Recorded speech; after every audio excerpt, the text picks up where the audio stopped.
திருவாரூர் மாவட்டம் மன்னார்குடியில் சுற்றுச்சூழல் பாதுகாப்பில் ஆர்வமுள்ள இளைஞர்கள் ஒன்றாக சேர்ந்து மண்ணையின் மைந்தர்கள் என்கிற அமைப்பை உருவாக்கி கடந்த 3 ஆண்டுகளுக்கும் மேலாக இது தொடர்பான பணிகளில் தீவிரமாக செயல்பட்டு வருகிறார்கள். மன்னார்குடியில் தூர்ந்து கிடந்த ஏரிகளை தங்களது சொந்த முயற்சியில் தூர்வாரி மீட்டெடுத்தார்கள். ரயில் நிலையம் அருகில் நம்மாழ்வார் பெயரில் ஒரு பூங்காவை உருவாக்கியதோடு மக்கள் கூடும் பொது இடங்களில் ஏராளமான மரங்களை உருவாக்கியுள்ளார்கள். தற்போது மன்னார்குடி முழுவதும் பனை உருவாக்குவோம் என்கிற லட்சியத்தை முன்வைத்து இதற்கான ஆரம்பகட்ட பணிகளில் இறங்கியுள்ளார்கள். மன்னார்குடி இளைஞர்களின் பனை மீட்பு முயற்சியை இப்பகுதி மக்கள் வெகுவாக பாராட்டுகிறார்கள். பனை விதையை தேடி பயணத்தை தொடங்கியுள்ள இவர்கள் 2 நாளில் 500க்கும் மேற்பட்ட பனம் பழங்களை சேகரித்துள்ளார்கள். இது தொடர்பாக மண்ணையின் மைந்தர்கள் அமைப்பை சேர்ந்த ராஜசேகரனிடம் பேசினோம். அவர் கூறிய போது, முன்னாடியெல்லாம் மன்னார்குடி மற்றும் சுற்றுவட்டார கிராமங்கள்ல ஏரி, குளம், ஆறுகளோட கரைகள்ல ஏராளமான பனை மரங்கள் இருந்தது. மற்ற மரங்களுடைய வேர்கள் போல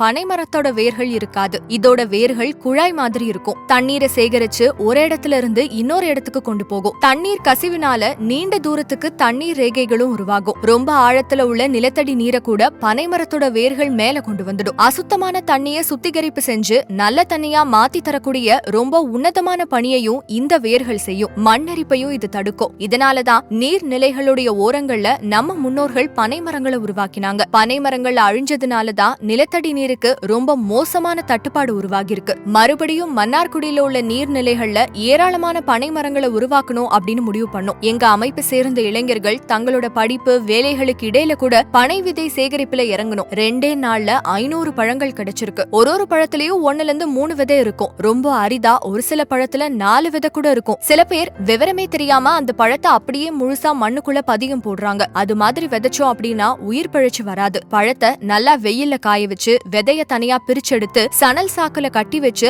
அதுக்கப்புறமா விதப்பு பண்ணணும். 1/2 அடிக்கும் குறைவா குழி எடுத்து மண்ணை லேசா ஈரமாக்கி விதையோட கண்கள் மேல நோக்கி இருக்கிற மாதிரி வச்சு மண்ணை போட்டு மூடணும். 3-6 மாசத்துல குருத்து உருவாகும். இது மழைக்காலம். இப்ப பனை விதைகளை விதப்பு செஞ்சா நல்லா பொழைச்சு வந்துடும் என்று உற்சாகம் பொங்க பேசி முடித்தார். மேலும் இது போன்ற செய்திகளை தெரிந்து கொள்ள வீடியோக்கு கீழே உள்ள சப்ஸ்கிரைப் பட்டனை கிளிக் செய்யுங்கள். மேலும் லைக், ஷேர், கமெண்ட் செய்யுங்கள்.